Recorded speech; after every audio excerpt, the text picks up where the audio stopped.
which means it's G should pay for the burner, but not the service. Both sides. He looks, he says, I can't, and I say to him, well, People from back here. you're probably like brands more, not that you would extend it over the time, he says, well, we may not have that then. He says, I'll tell you what I'll do. He says, give you a courtesy. Three have to get here early. packs. Get this out of the way. The thing that goes into the refrigerator. It's like, wait a minute, you're talking about the, And then the thing that makes the water, the syringe, the filter. He says, they're $55 a piece. He says to me, I can send you a courtesy 3-pack. He says, it's $150. He says, and I'll tell you like a lot of. Our new topic here, yes, our new journey. $5. Wait a minute, it gets better. He hands me a. So, He says to me, if you buy me G, anything from G, give them this card, there's this code on the back, they'll give you a discount. Nice stuff. I everything in my kitchen. This spray tag. okay, And, When I bought, put the, in the kitchen, I put in all G profile appliances except my dishwasher. My dishwasher, the kitchen. Okay. And I don't love this dishwasher. And then when I had to replace the washer and dryer, it's an LG. Because they make the best washer and dryers. That's just what happens. you know, but you don't realize, you're sitting with the fashion police. I did not realize that. You have really, you get AAA marks. Oh, AAA. All right. Oh, we're terrible. It's hilarious. It's become a joke to a bunch of us. We watch how short the dresses are. Well, you know what, we shouldn't go up on the beam. Oh, we're first. You sit down. I'm telling you, you should hear us. Congregations. You guys remind me of remind me of the, And And the the parents of the bar mitzvah people. Oh, that's good. Always good. my fun friends I over just here. tell you, it's very. Okay, how's everyone doing? Okay, great, all right, we're here, good. Good to see you, hello. Hi. Okay, wonderful, so we are about to embark on a new, as Robin said, a new journey. We have a new journey together that we're going to be diving into a course called Monumental. We're gonna be studying moments in Jewish time. And we're going to reflect on the power of moments and powerful moments in our own lives and tying them into the themes of the moments that we're going to explore from our tradition. Today, we're gonna start from one of the first moments in the story of human time, and that's gonna be creation. And what I want us to do as we look at these stories and the text, is I want you to be thinking about what is the moment? What is the moment that we believe is the piece that is going to help shape the generations afterwards? That's what we're looking at. What in the text, what in the story that we uncover, that we discover, that we read, that we start to extrapolate from the Torah, where is that moment? And it'll be an interesting sort of, we're looking at almost like we're archaeologists, like digging through and uncovering. And I'm curious, as we begin this together, is that the same moment for everybody? Cause it's just so like that's the moment. Or do we, in our journey together, realize that there are actually other opportunities that could be moments that can shape generations that we may all see differently?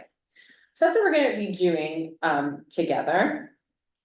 But the first thing I wanna do is I think we have two new faces for our studying together, one in new-ish, because I know you've been online, but I think we have Saul, yeah, Saul's with us. Saul, would you like to introduce yourself and tell us a little bit about yourself now that you're with us here. My name is Saul Schildhorn. I'm originally from Philadelphia. I've been in Florida for 18 or 19 years. I also do, I'm an insurance agent, and I also do B'nai Mitzvah tutoring. I did some at the temple a few years ago. Wonderful, so glad to have you with us. And, okay, and then Jack is now in person with us, but you've introduced, you want to introduce yourself with us? Chair Calvis and Bobby Calvis is Great. We all know Yeah, Jack. I know you do, but you know, it's just nice to say hello all together. Okay, wonderful. All right, so let's dive into today. The first question I'm gonna ask you is, when you think about a powerful moment, what are some of the attributes or adjectives that come to your mind that you would use to describe a powerful moment? You mean in our own lives? Yeah, for you. Birth of a child, Say it again. birth of a child. Okay, and what would be like an adjective or some type of way that you would describe that moment? Miracle. Okay. Miracle. Good, who else? I said emotional. I don't know if you want more specific. Emotional. Do you wanna be more specific? Okay, good, all right, so emotional, Awesome, awesome. Okay, great, intense, intense. Good, I like that. Beautiful, I always have said that was the happiest moment of my entire life, for my first child. Picture of me in the hospital bed, my husband holding that baby. That was the happiest moment. I cannot hear you. so happiest. I'm so sorry. Okay, so happiness, happiest, okay, good. Any other words that we would use to describe, miraculous. okay, miraculous. Okay, Life altering. life altering, Oh, my. okay, That's deep. okay, good, life altering, Neither one. Okay. Perhaps. Any other? No, it doesn't, hold on a second, it doesn't have to be positive, it can be any word that comes to you, Devastating. devastating, Well, the birth of a child. Is that- no, any powerful no, word, words that to describe, no, words. Any word to describe a powerful moment. Wonder. Wonder, Catastrophic. okay, catastrophic.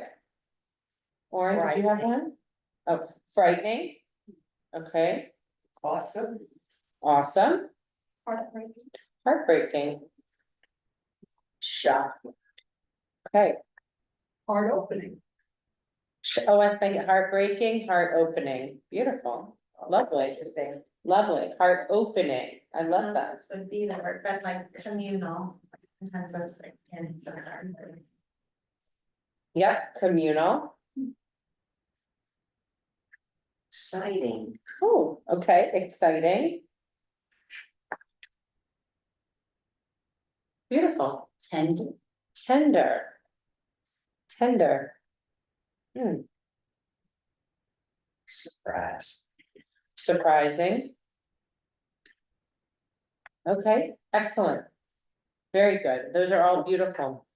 I'm gonna repeat them, okay, so that we have them in our mind before we dive into the text. Emotional. Miracle. Awesome. Intense. Happiness. Shocking. Heartbreaking. Heart opening. Frightening. Miraculous. Life altering. Devastating. Wonder. Catastrophic. Communal. Exciting. Tender. Surprising. Do we have heartbreaking? We did. Oh, Personal. Personal, good. Okay, personal. Okay, personal. Great. Yeah. Okay, we ready to search for the moment? Okay, let's do it.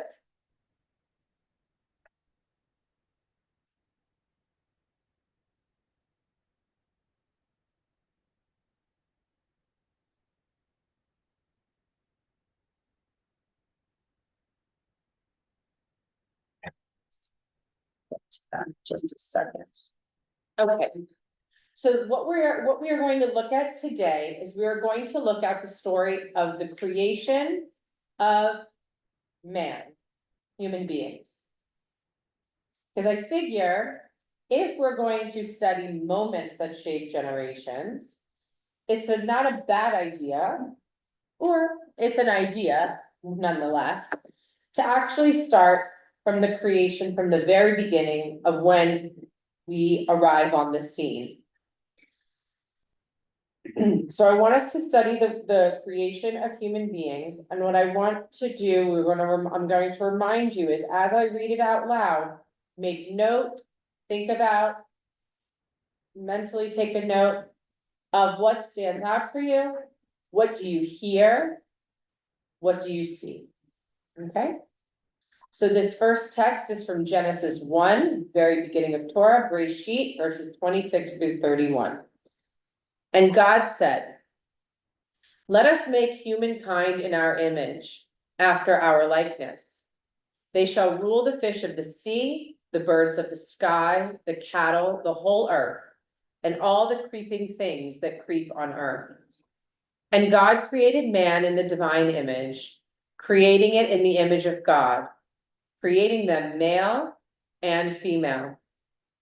God blessed them and said to them, "Be fertile and increase, fill the earth and master it, and rule the fish of the sea, the birds of the sky, and all the living things that creep on earth." Anything so far stand out for you Well, that you want to make mention of? Judith?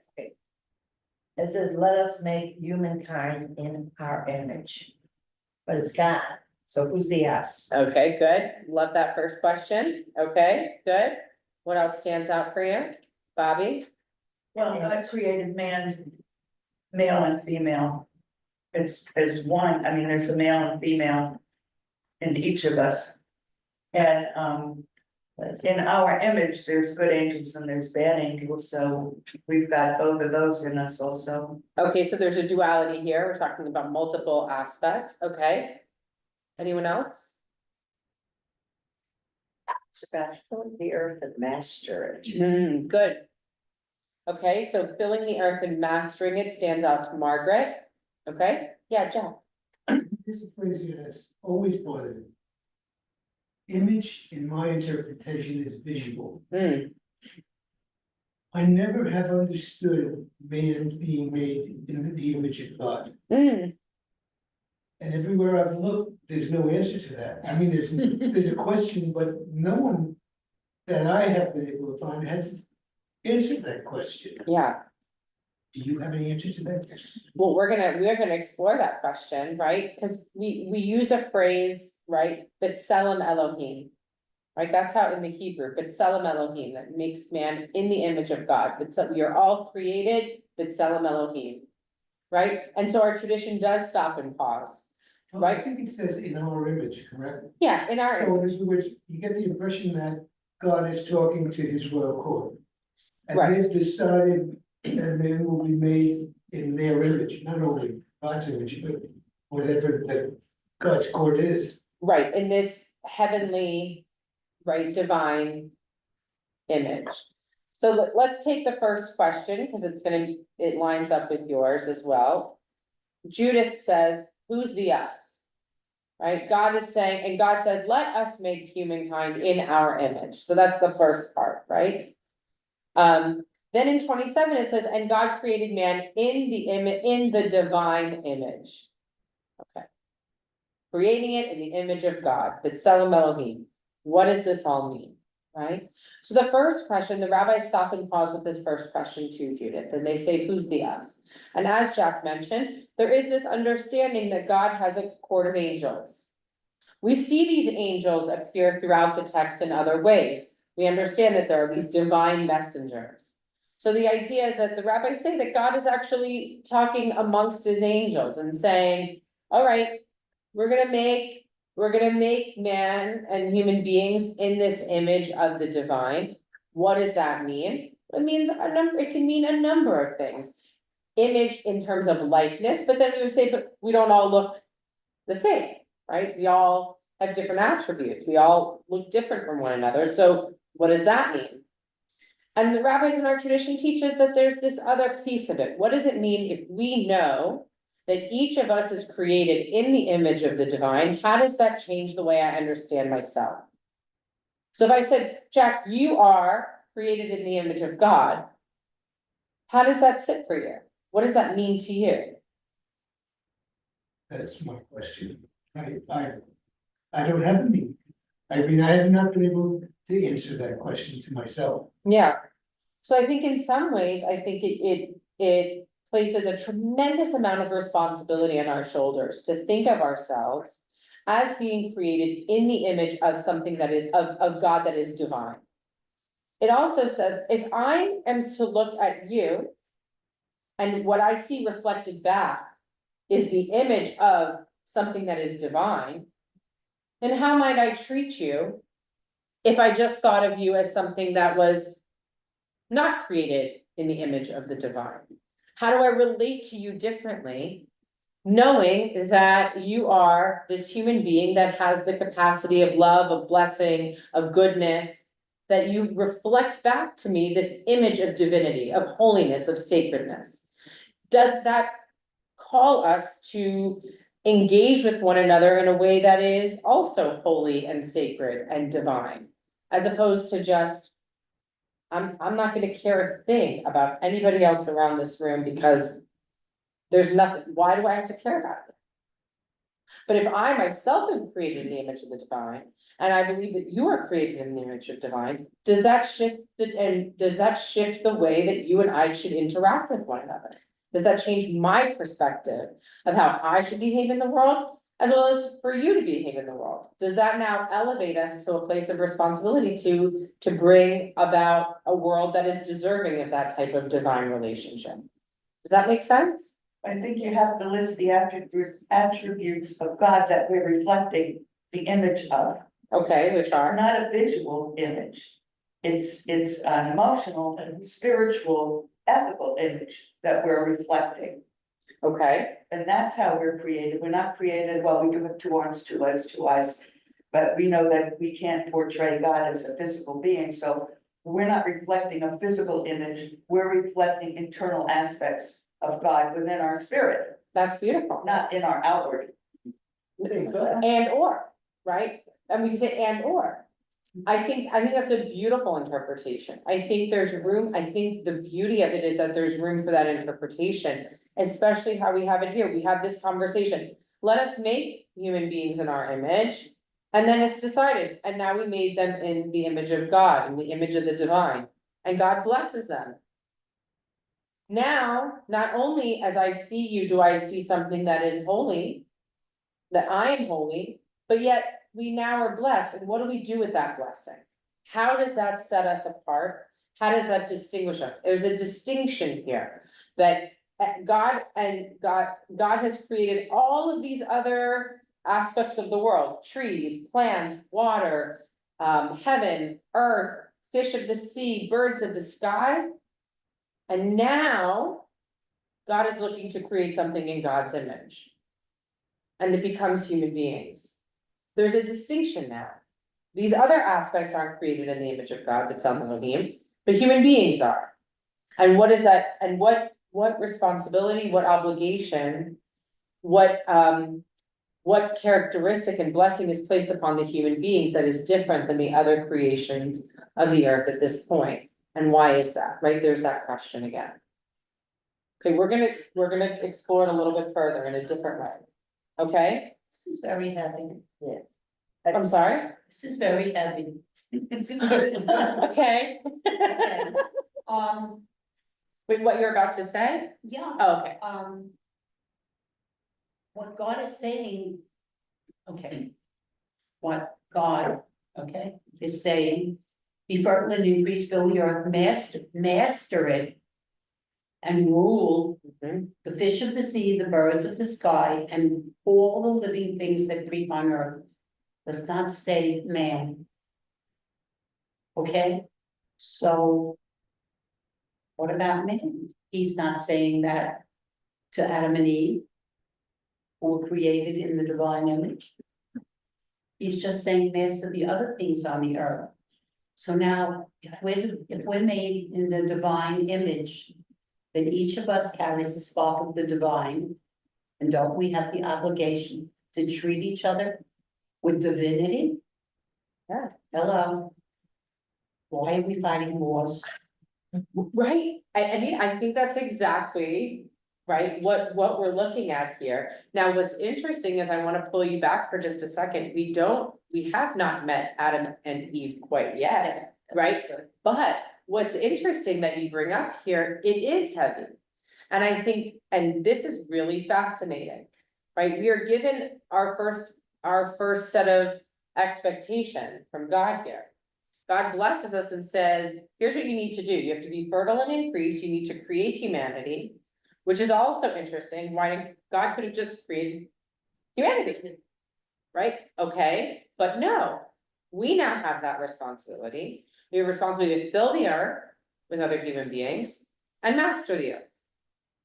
Okay, master all these different elements here. And now we're gonna continue on, but all of these questions and all of these pieces are really important as we continue through this text. Yeah. Alright, so I'm gonna. Here's the thing, I mean. Man has written this document.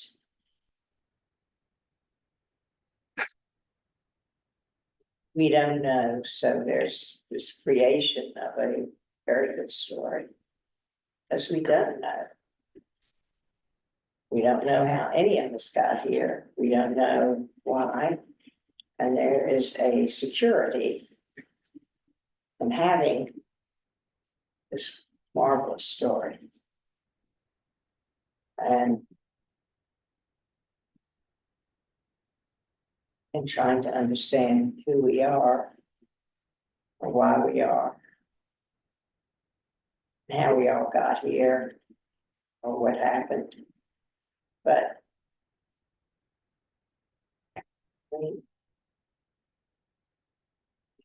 it's a great story. I don't know what Well, else. we're only 3 verses in, Margaret. Okay.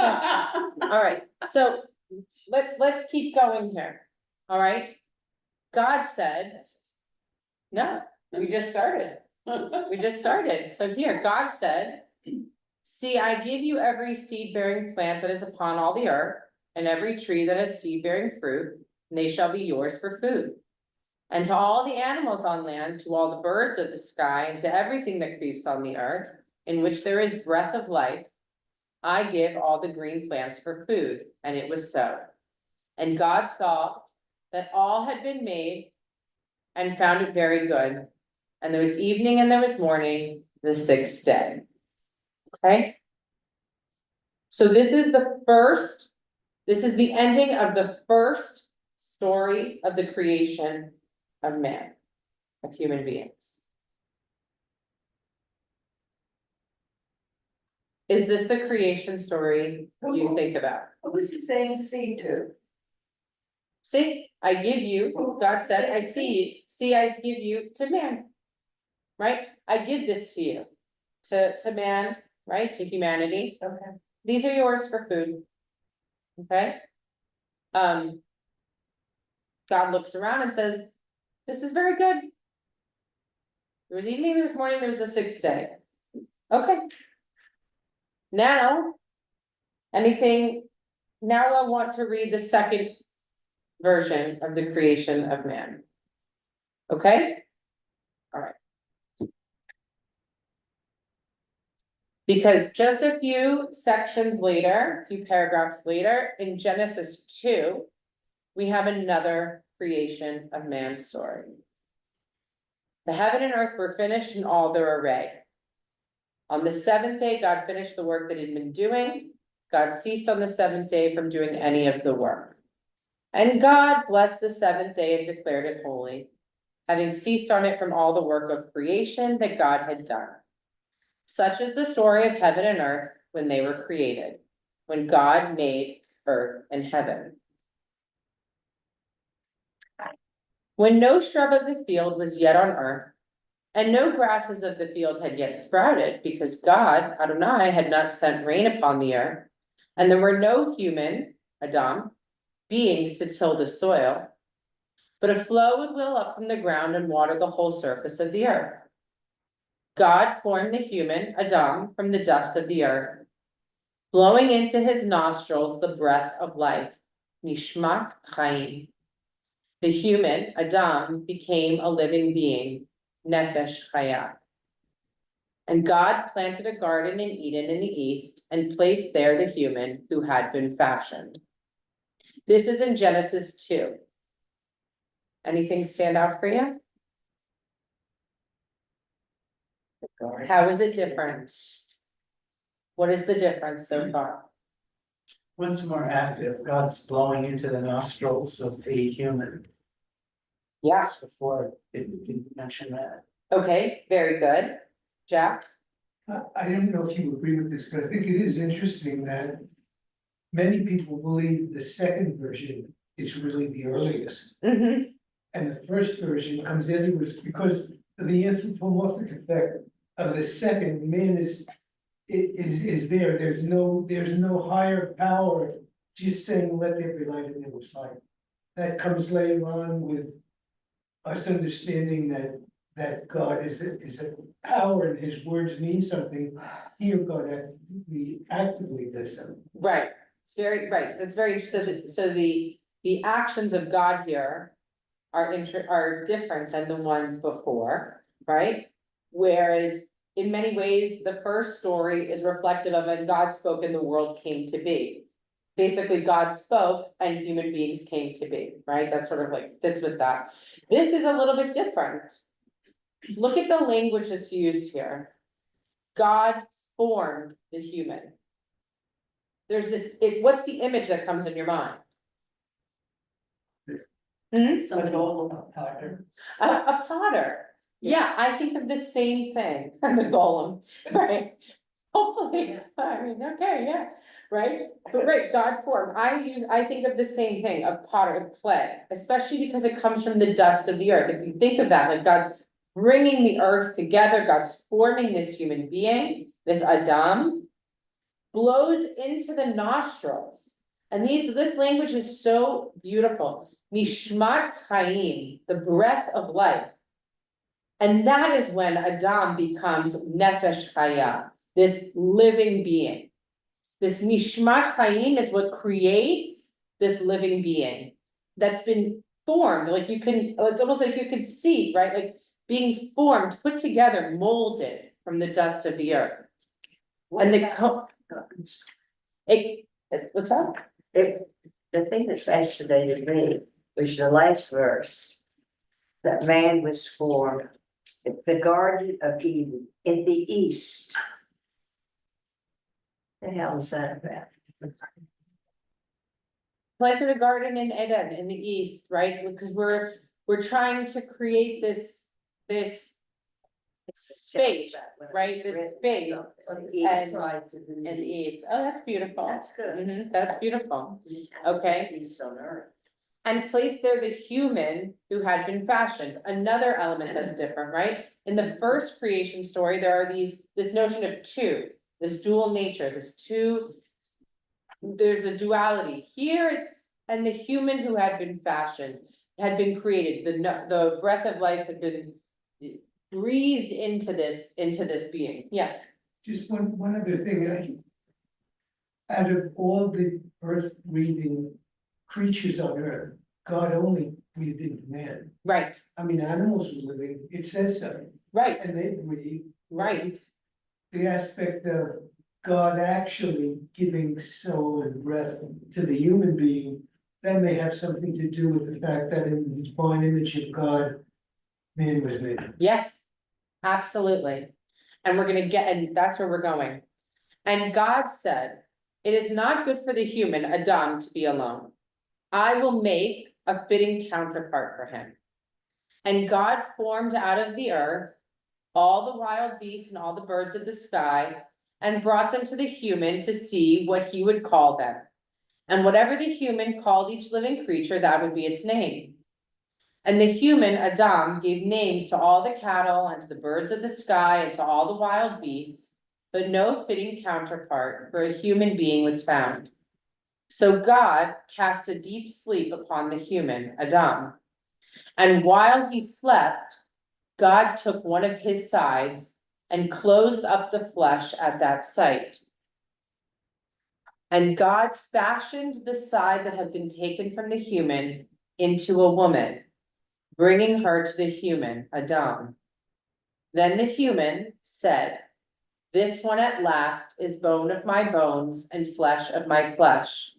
This one shall be called woman, for from a man was she taken. Hence a man leaves his father and mother and clings to his wife, so that they become one flesh. The two of them were naked, the man and his wife, yet they felt no shame." So what stands out for you if you're thinking about these two stories, and this one in particular, what stands out for you here? What are the takeaways? My question is what? Do we know when each of these versions, I mean, in our time, were written or by whom or anything was that? Because that's what shapes all these, I was gonna pay, but this is what shapes the wording, the verbiage, and the meaning. To me, Okay, all right. Well, let me think on that.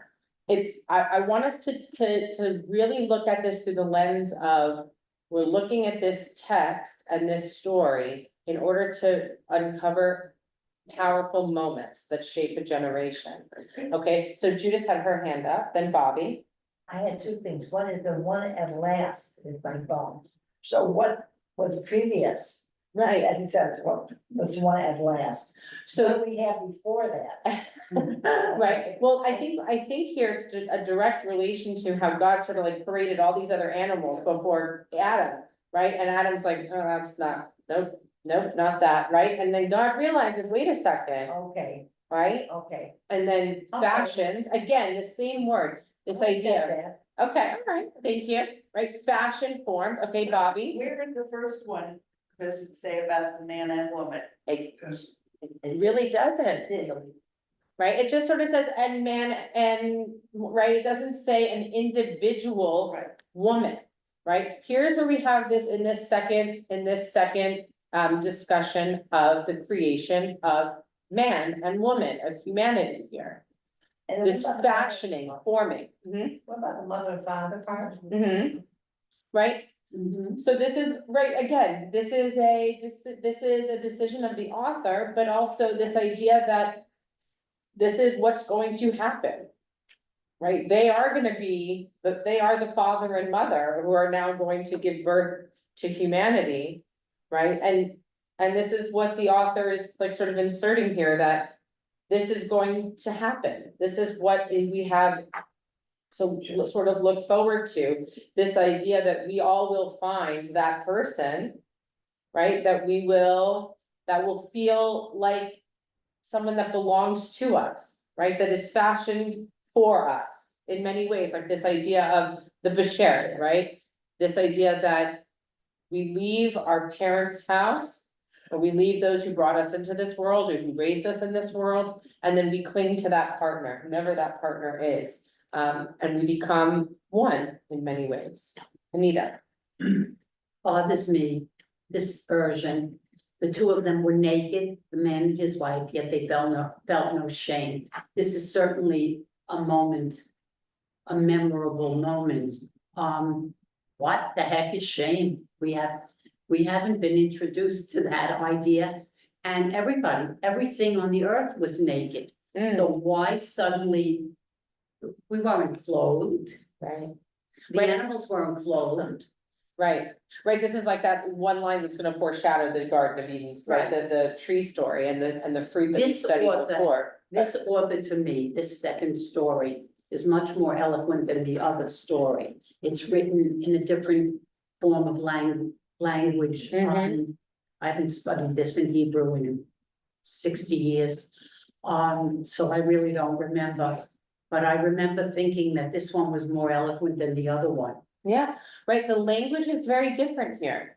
All right, very different. Let's explore that further, because I think that's important. Now, this is very small, so I'm not gonna, I'm just showing it quickly and then we're gonna go on, but so, Rav Soloveitchik focuses so much on this paragraph and on these two stories and the notion that there are actually two Adams, Adam 1 and Adam 2. And he lines up the two creation stories. The first is God created man in God's own image, that's Adam 1. Adam 2, and the eternal formed man out of the dust of the ground, that Adamah, that earth component, and then breathed into his nostrils the breath of life. And man became a nefesh chaya, a living soul. That's a distinguishing factor of Adam 2 that we don't hear about with Adam 1.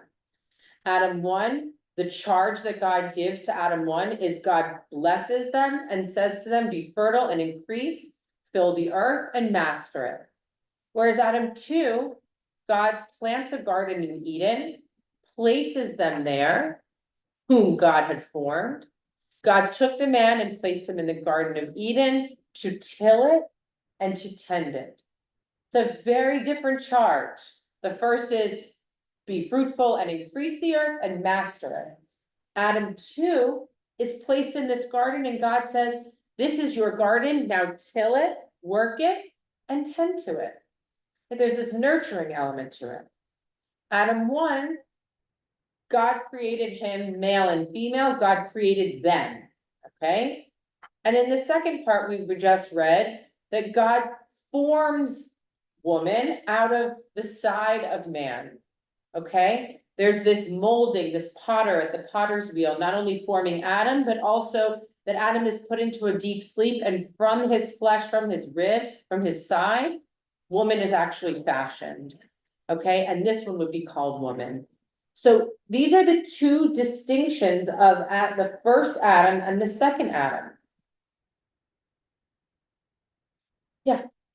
Just another question, in one, God creates male and female, he created them. Yeah. The assumption is, at least it's been portrayed, that they were joined. Mm-hmm.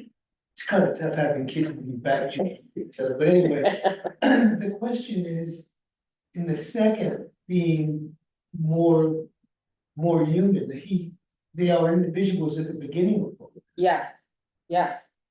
And I just don't understand why because he made them, they didn't have to be joined, and yet that's what's presented in many classes that I've taken. That the redactors or whoever interpreted this on their own. I mean, they could have been separated at the time of. Yeah. Any idea, maybe you can't the answer, but why, what was the reason for that interpretation? So I think it's just from a commentary perspective of trying to understand different commentaries, trying to understand what 27 actually means, right? Like, because it's a strange sort of line, right? And God created him male and female, but then God created them. So is it that they're joined? Is it that they carry this dual nature within them? Is it that that God created them simultaneously as individuals? It's not explained, right? Like the text itself and the language itself isn't a natural explanation, but. That gives more of the feeling that human beings have two sides, to them, Yeah, male and female. One is more sensitive than the other, and that's the sensitive part of the human being. I also think that it represents, this idea that we are not like a monolithic being, right? The idea that we have different aspects to ourselves, as you're saying, whether it's from an emotional, physical, psychological, spiritual, that we are complex beings, right? What's interesting here is that it seems like there's more like the nature of human beings is more represented from a complexity perspective in Adam 2, this notion of like really forming this being. Whereas in Adam 1, it almost feels like, and they appear, right? God spoke, we're gonna create them, and here they are. Whereas Adam 2, there's this idea that there's really being formed and being put together and molded, that there is more to this being than the first one, even though the first one, it's very straightforward. God blesses them, God creates them in own image, creates them both, here they are. Whereas there's this, the language is very different in the Adam 2 story. And yet there's two individuals, very distinct stories of each individual being created in the second story. And so that's very, thank you for bringing that up. The other piece of it too that seems distinct is that in the second one, it's not just how like the female is created, it's actually the choice of man. So it's not just the formation, like in the first one, we're not getting that backstory, like I choose you to be my partner. Yeah. And in this one, that's part of the story. It's like from where she comes from, but then also that he is choosing her beyond the animals or whatever else. So there's like a furthering to this idea of them being together in this story.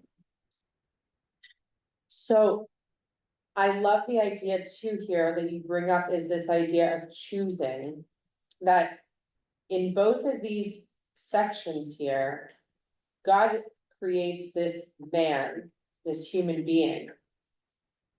And we get to know Adam number 2 in a very different way than Adam number 1. Right? Adam 1 is given this instruction, go out, master it, and be in charge of this place and rule it. And then Adam 2 has this relationship in some way with God already, right? God says, I want this being to not be alone. I want them to have a partner, like a mate. And God doesn't just hand him the mate. He did that in the first one, essentially in the first story. In the second story, God says, it without saying it per se, is basically saying, this has to be a responsibility, an action, an emotional connection that is formed between these two, that this being is going to choose for themselves. That's very powerful, right? This idea that God's gonna say, look, I've already created a lot of things on this big, small garden. Which of these do you want? Like, this is for you. And the being looks, and they're sort of like paraded through, and the being's like, none of this feels right to me. And then this woman is created, and all of a sudden it feels right. But they're making that choice, like, yes, I do need a mate, I do need someone to be with, in order to do all the things that you're asking of me to do. So with what the two accounts that we've already sort of talked about, but from Soloveitchik's perspective, is similar to what you were talking about, is that there's this contradiction in the nature of man, that Adam 1 seeks to conquer, create, dominate, control, seeks majesty and dignity. This is from Soloveitchik's writings. The goal for Adam 1 is to harness and dominate the elemental natural forces. And that Adam 1's creativity manifests the image of God within him, right? This B'Tselem Elohim, this created in the divine image, this is within Adam 1, and this is a source of real manifest within Adam 1 and who Adam 1 is, and how Adam 1 sees himself. Whereas Adam number 2 is interested not in how things work, but rather why the world exists. That for Soloveitchik, he imagines Adam number 2 because this breath of life is breathed into him, that he's formed, that he understands what it means to be lonely. He understands loneliness because he experiences it. That a sense of awareness of being and being different than everyone else around him, that is a uniqueness of Adam number 2 that Adam number 1 doesn't have. And that for Adam number 2, he is cognizant of his morality and also his mortality. For dust you are, and to dust you shall return, which we see, right? That is an idea that we see, that we are brought up from the earth and we return to the earth in our death. That for Adam number 2, that is significant because his name Adam means earth. He is formed from the earth, to the earth he returns, and so he lives his life with this ever-present knowledge and understanding that he is dust of the earth. Not just B'Tselem Elohim, in the image of God. That this, like there's a distinction there for him, and that idea of being totally aware and cognizant of that shapes who he is and how he interacts in the world. And that's a major distinguishing factor between both of those atoms. So for the moment in time that I believe shapes the generations from this text is that what we see in the Adam 2 story, because that, if you think about what is the creation story that we teach our children, the Adam 2 story is the creation story that we tend to teach. If you think about it, if you ask anyone, tell us about the creation of man, they're gonna tell you the story about Adam being created and Eve being created out of his side. Right. Rarely do you hear anyone say, well, actually, there are 2 creation stories of man. Yes. And what is this, if any, the significance of having 2 creation stories? So that's the beauty of Torah. If we actually sat down and went through, so I'll tell, one of my first assignments in my second year of rabbinical school, when we got back stateside, was from my Bible teacher. The first day of class, he said, here's your assignment, it'll take you all year. You have a year-long assignment. Okay, well, you have to outline the Torah. Wow. You have to outline well, Oy may not have been my first of all, what does that even mean? Right? Like, and it's gonna take us all year. Well, yeah, it's gonna take us all year. Because we had to go through the entire Torah, both in the Hebrew and the English, and notate from the language, from the Hebrew, also from the translation, inconsistent, like what chronological, inconsistent, language change, author change based off of, as you start to read it, where do you see the shifts? Where do you see the different stories? Where are things going back in order? Right? Because you could be reading along, all of a sudden, now the next paragraph, you're back at the beginning of the story, but you've already ended the story in the chapter before. Right? So the same situation here. We've already read through Genesis 1, now we get to Genesis 2, and now there's another creation story. So you have to stop, ask the question. Why is there another creation story of man? Like, what did this story, what did it miss the first time? Or what's the message that we want to make sure is told, that's taught, that's understood? For Soloveitchik, as he was saying, is that there is this, we needed to pause. Because the Adam 1 that we created, is that the Adam that we all are? Is everybody Adam 1, or is there an Adam 2? Is there another way that we understand humanity and humanity's role? Right? So it forces us to pause.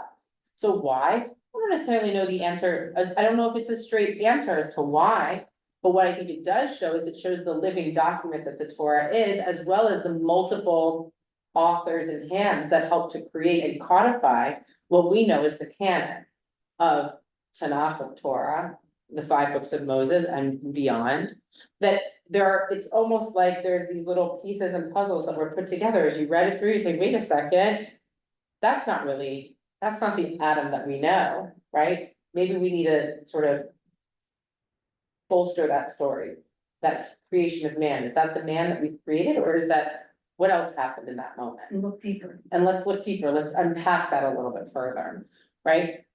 So for us in our classes, we think about a moment and a distinguishing moment between these 2 creation stories. I would argue, and I would suggest that the moment that shaped the generations is this Nishma Chaim, this blowing into the nostrils and this creation of a living being through the nefesh, the soul. Jack. I think time-wise too, it's also important that in creation 1, man is the last thing to become, actually, he is, Yeah. which makes him a better product. I like That's you, what my Jack. wife told me. Actually, woman. Wait, did you say that what my wife told me? Oh, you were in such a role, you were in such a role. But, the first one. Man is made first. And the things that follow, and man, it gets to name those things, which means, man, once you name something, you define it. Mhm. It has, I mean, a hippopotamus, we all know what that is. Right. I mean, it's been defined by its name. Yeah, And in the second story, man is defined first, but it's interesting that God, this is God's garden. mhm, Adam and Eve have no say in this garden. We'll get to a defining moment, I assume, on that, but they are still controlled, not by themselves, they're put there and they have to obey the rules. Now, the question then comes, do they? right. And then what happens when they quote unquote don't? They're gonna get Right. kicked out, Right, but then they also come to a sense of awareness, right? right? Shameful. And yeah, that's where that word comes back again, but the idea that they come into awareness and into knowledge and into wisdom. That's very powerful, right?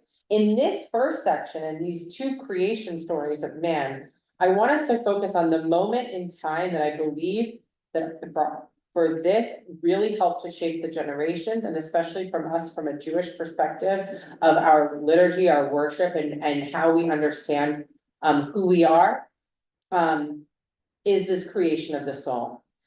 The breath of life is blown into the nostrils of man, into Adam.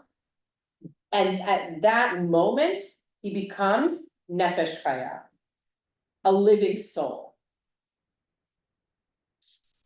That is like one of those defining moments that is incredibly powerful, because that notion of a nefesh is going to follow throughout the words that we recite every single day.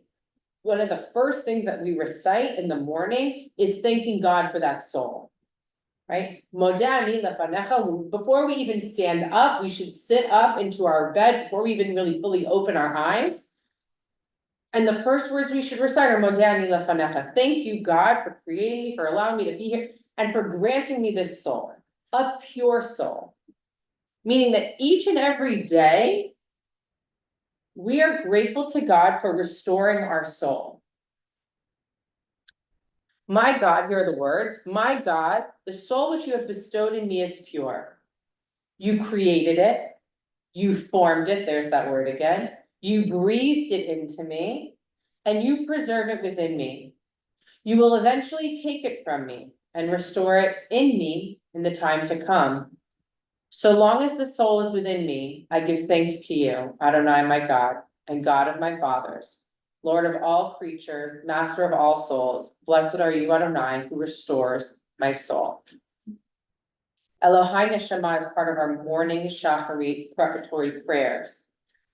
Every single morning, Elohai Neshama.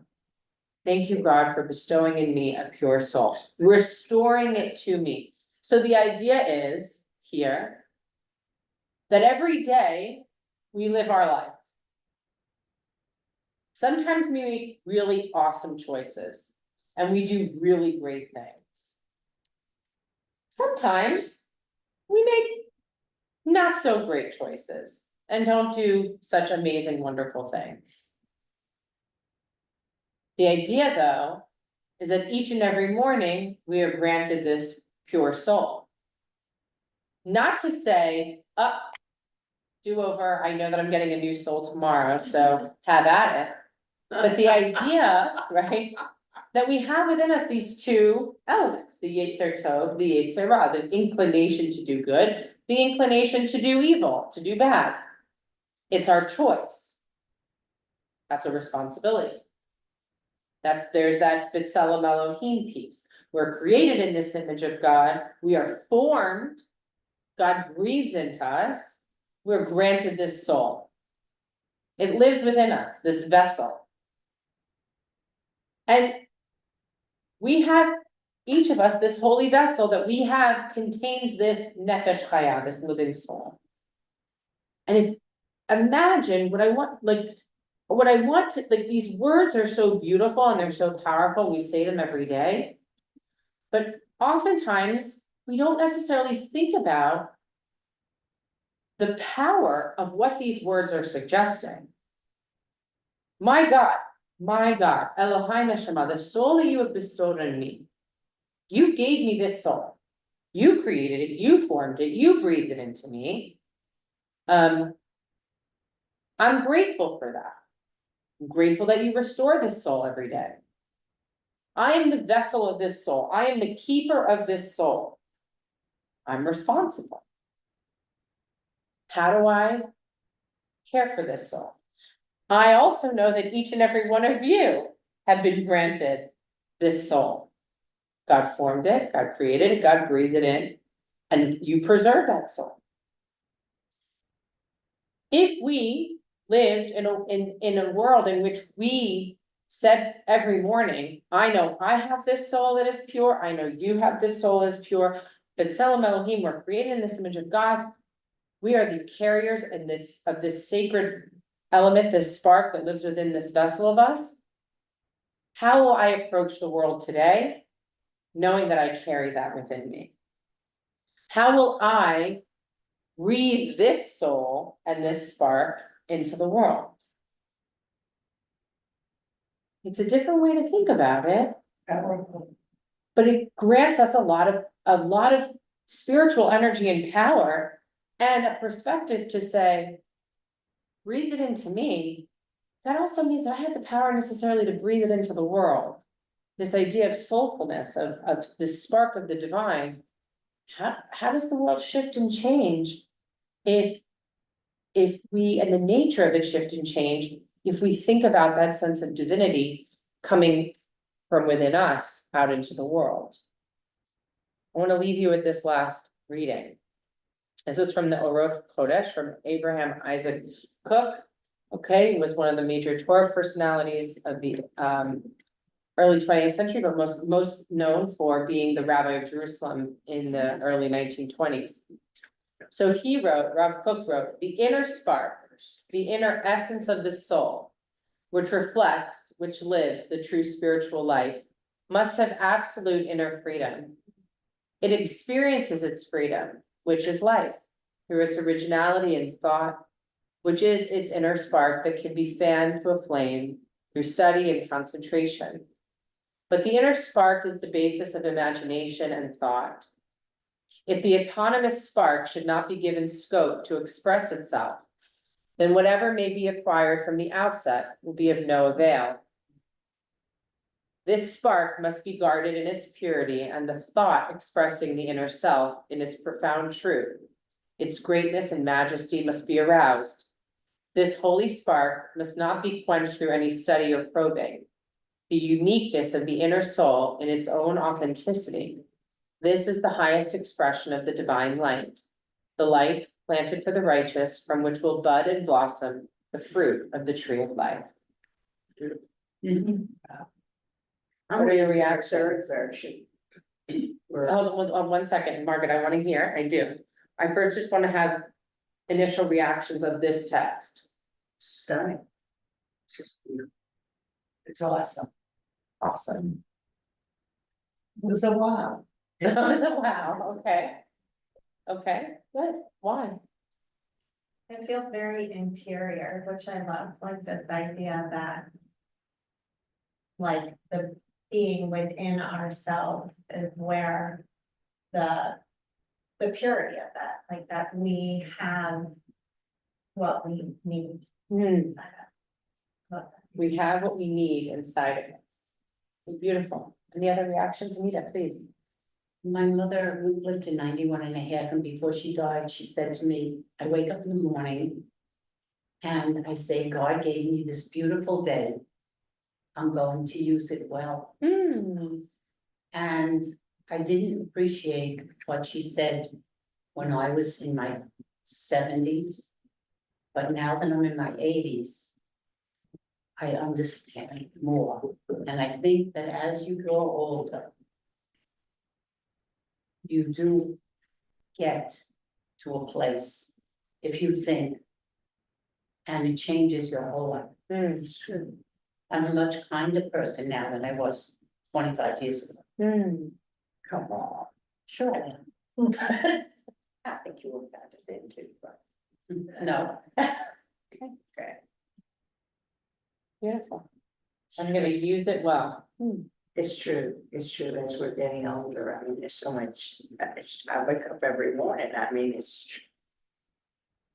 Every morning, you say that blessing, thank you, you're still here.